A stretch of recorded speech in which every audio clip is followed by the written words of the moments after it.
It is very easy to look at a Chandra card and say, well, this card is the same design as all the previous ones.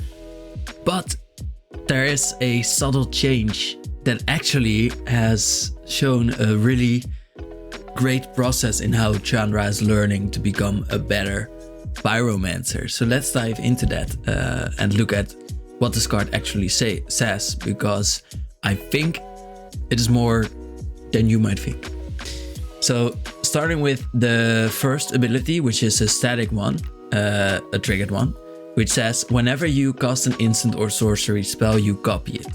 You may choose new targets for the copy. This ability triggers only once each turn. And actually this is a new ability for Chandra. While other pyromancers have had it, Chandra hasn't had it yet herself.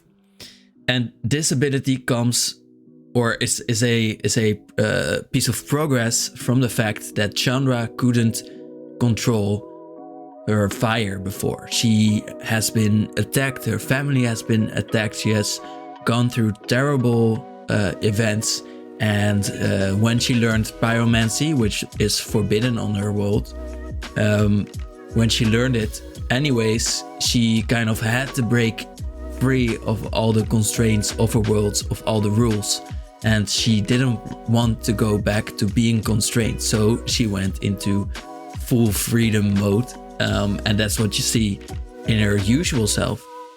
But she got at a very early age on Kaladesh, she got a regulator which would help her keep her powers in check. She very quickly left it, not wanting to be regulated, to be kept in control, but she used this at first to keep her fire magic in, and until she couldn't. But she had this for a while, and this card actually says whenever you activate a loyalty ability of Chandra, you may pay one to copy that ability. So this is sort of helping her to put her magic, and remember this piece, and target it at two creatures, two players, two targets. So that is really interesting, that it helps her split her fire magic. Then we have this +1 ability, which says exile the top 5 cards of your library. That's a lot. Until the end of your next turn, you may cast an instant or sorcery spell from among those exiled cards. Yeah, this one comes from the fact that she has been kept in check a lot, and this sort of helped her fight against control. And most of her fight on Kaladesh is actually against control, against like the consulate, becoming a rebel. She sort of sparked the rebellion on Kaladesh. She had to keep running from it, and she kept being chased. But she would, as you can sort of see in her eyes here, she would never let that part of herself go that was in defiance. And this sparked a moment where she, everything she had almost would have, or in her past, everything she had in her past would have been taken away from her, and she had to be with her new friends, with her future, in order to let the past go. And this sort of being in the moment, I guess, of being with her current friends, of being with her new friends, is sort of her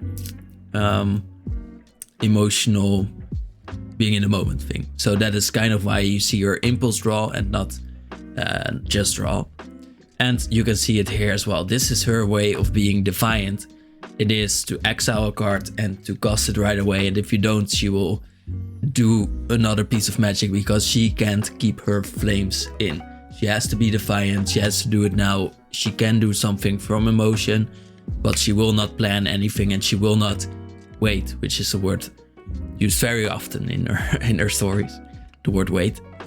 And then here's the kicker, where I would, which I would point at before, which was that she could split her fire magic. Here you can see Chandra deals X damage, so minus X deals X damage to each of up to 2 targets, and that is very special for Chandra.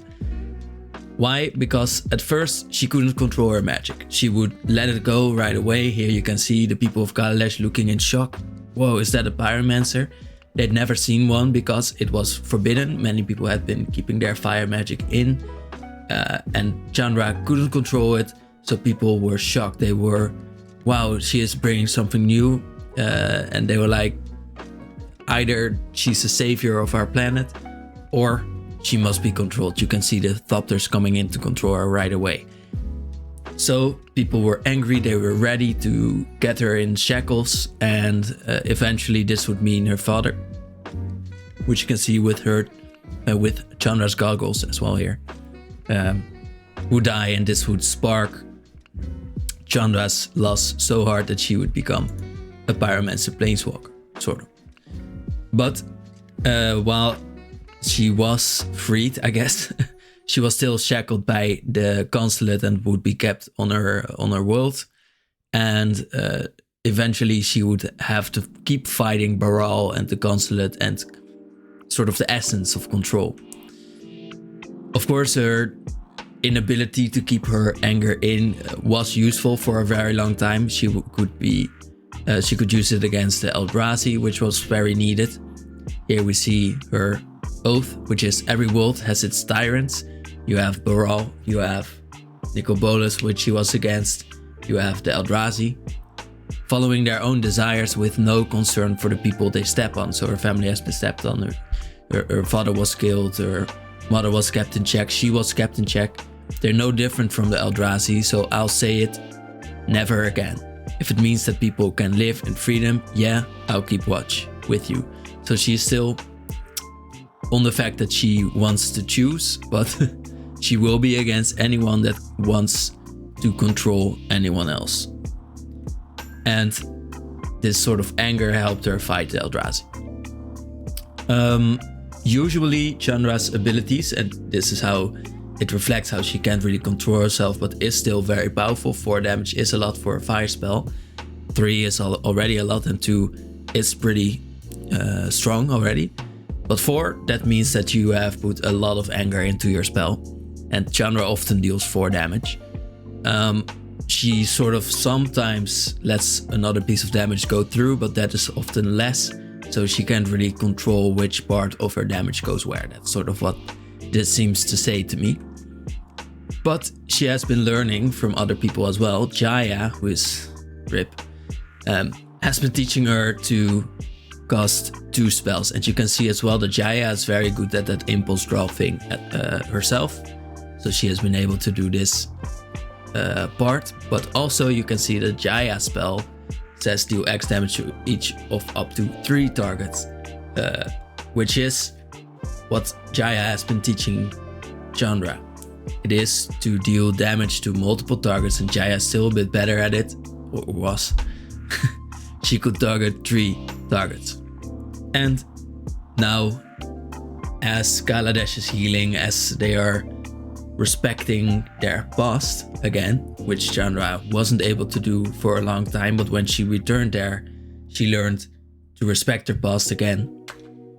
Chandra has been healing as well, and has been learning to target at least 2 targets, which seems a little bit small compared to her lore, but it's still something she learned and something she takes with her from Jaya, which I think is a very beautiful piece of lore there as well. She deals 2 damage divided as you choose among 1 or 2 targets in this Kaladeshian card, where she has learned a lot from Jaya in this story as well. That flavor right away, now that I've dealt with your little toys and can focus on the real problem, she is still fighting against control. And this has sort of been a revelation. She, by the way, a beautiful piece of art here with Pia and her and Chandra's goggles, which she got from her father. Very beautiful moment in that story. If you haven't read it, please do. But Chandra has been showing that she can control her fire magic more now. And she needed that in the story as well. She needed to control herself, to control her emotions, to help Ren get to the tree, to the world tree. And she has even been teaching Ren the breathing techniques that Chandra herself learned from Nissa. And I feel this is sort of a beautiful moment as well, because of course Ren and Chandra both know fire magic, but they both got it from a sort of traumatic event as well.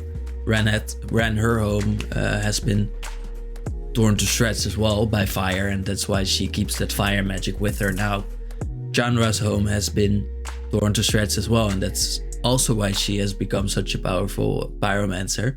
She had it in herself already, but her flames have been put under control, and now she learns to control it anyways. I feel like that is a very deep part of her story. We should go more into, I feel. We are touching on it a lot, but how does this work exactly? Is it just breathing exercise? Is that how we want to explain this? Or is there more in the way of how we use magic, how we learn to use it and stuff like that? We have learned a lot from Ren, where we see that she talks with the seed of the world tree, and how she helps it and defends it and tells it that it's safe and stuff like that. But Chandra must have something like that in herself as well. It's probably not just breathing magic or breathing, well, breathing magic, I guess.